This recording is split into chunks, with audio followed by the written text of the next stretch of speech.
La pregunta más recurrente que siempre tenemos sobre el tema de cultivo de servicio, en el caso este puntualmente que estamos viendo en este lote Vicia, es ¿cuál es el momento ideal de supresión? ¿Está bien?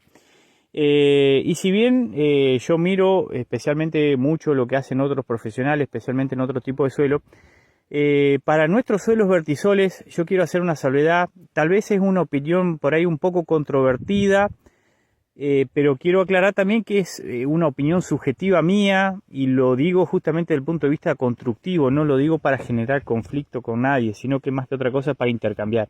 Yo este tema lo he charlado mucho también con Paola Ecclesia, lo he charlado mucho también con Leonardo Novelli, que son profesionales que están trabajando mucho en el tema de cultivo de cobertura e intensificación agropecuaria.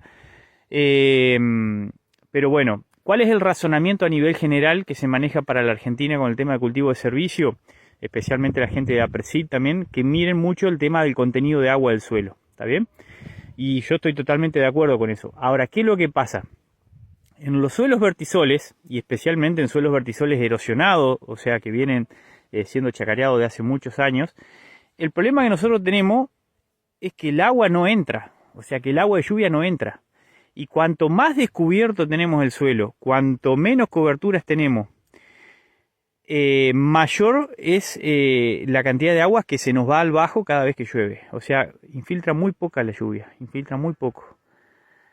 Entonces, yo creo, por la experiencia que vengo teniendo, hace 5 años más o menos que estamos trabajando en esto, creo que la estrategia más efectiva que tenemos en los suelos vertisoles, y resalto suelos vertisoles porque entiendo que no es la misma realidad para un suelo molisol, entonces quiero hacer esa salvedad. Creo que para un suelo vertisol, lograr tener la cobertura verde hasta lo más cercano antes de la siembra del cultivo de renta, creo que es la estrategia a seguir. Y ustedes ahí me van a empezar a decir del tema del consumo del agua. Yo entiendo todo eso y soy totalmente consciente. Pero así todo, les digo que para mí ver cuánto... Ustedes imagínense que acá, nosotros esta vicia, por ejemplo, acá tenemos que tener una cobertura más o menos alrededor de unos 4.000 kilos de materia seca. 3.500, 4.000 kilos de materia seca más o menos, ¿no es cierto?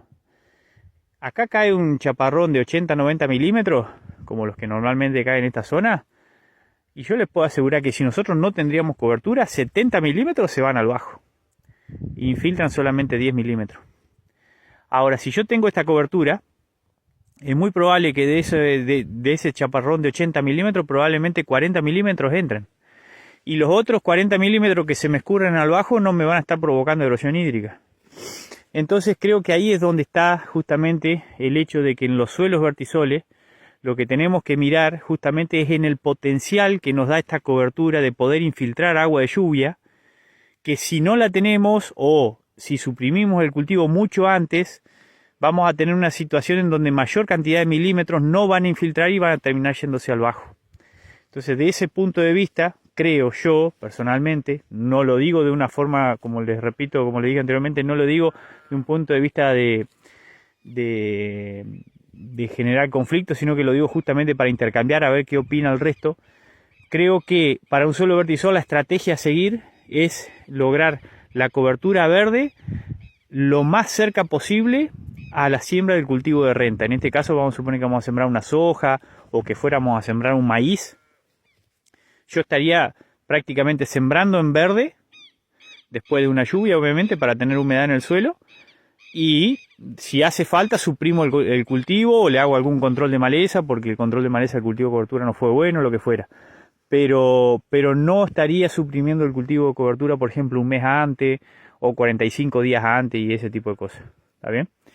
Porque yo creo que lo he hecho, no lo digo de no haberlo hecho nunca, sino que justamente lo que veo, que la ganancia más grande que tenemos y las diferencias más grandes que tenemos de rendimiento y demás, las vemos cuanto más cerca tenemos la supresión del cultivo de cobertura cercano a la siembra del cultivo de renta, ¿no? Bueno, se las dejo, gente, no sé qué opinará el resto, pero bueno, quería llevarles esa apreciación por ahí un poco distinto a lo que opinan otros profesionales. Es una apreciación subjetiva, Es para charlar, es para debatir. No digo que yo tenga la razón tampoco, pero bueno, es una apreciación de lo que hemos venido viendo estos últimos años, que creemos que para suelos vertisores la estrategia viene por ese lado. Los dejo y que tengan buen fin de semana.